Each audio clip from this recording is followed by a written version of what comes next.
I am the founder and CEO of MLT, otherwise known as Management Leadership for Tomorrow. And we work with high-achieving, underrepresented minorities and give them the playbook, the coaching, and the relationships to help them maximize their career trajectory and realize their potential as senior leaders in the business world and as well as in the social sector.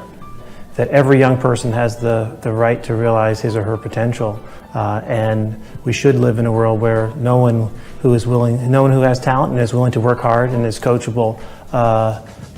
gets lost, and we're not there yet. So that's very important on the individual level. Minorities are underrepresented in the leadership roles in our nation, in the power structure, and it's really important to develop critical mass of diverse talent at all levels of the institutions that are most influential in our nation. A broader cadre of senior diverse leaders will have a really important multiplier effect, not only in their organizations in terms of mentoring, being ambassadors, sponsors to help other people succeed and build more inclusive organizations, but they'll have an important multiplier effect in their communities as well, as volunteers, philanthropists, political activists. So the importance of developing senior leaders not only pertains to them individually, to their organizations, but also is important to advance equality in our communities, in our nation here today. I was probably in the majority of young folks who was not sure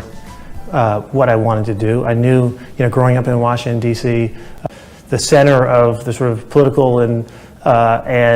public policy world, I knew I wanted to do something that would have impact in our community. I wasn't sure what that was. Both my parents were in the public sector for the majority of their careers, so it was just a matter of finding my path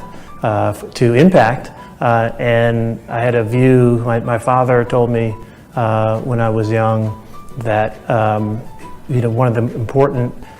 paths toward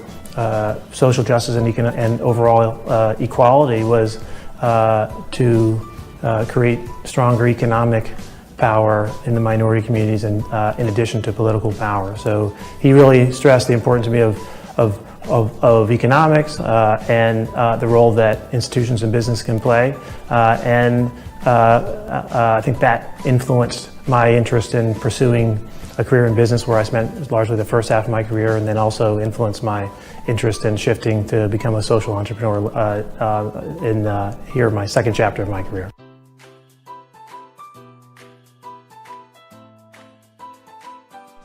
Entrepreneurship starts with thinking about looking around you and saying, hey, I see some problems that I would like to solve. I would say,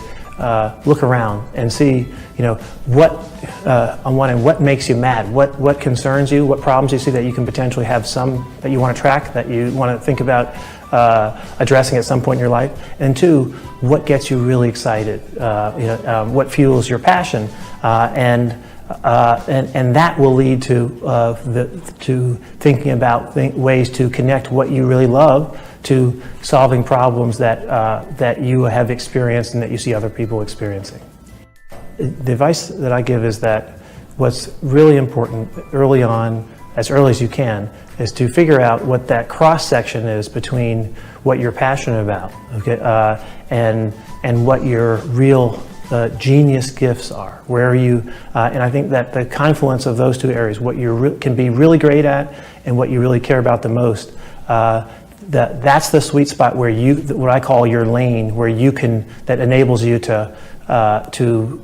be on track to maximize your trajectory and your impact. I think it's very hard to do great things if you're not focusing on your strengths. And it's hard to be doing great things if you're focusing on your strengths, but you're not really passionate about the work that you're doing. So the confluence of those two things is what you got, is your goal, is your early sort of journey to figure out what your genius gifts are, and to figure out what your most important passions are, and then to find a way to bring those two together.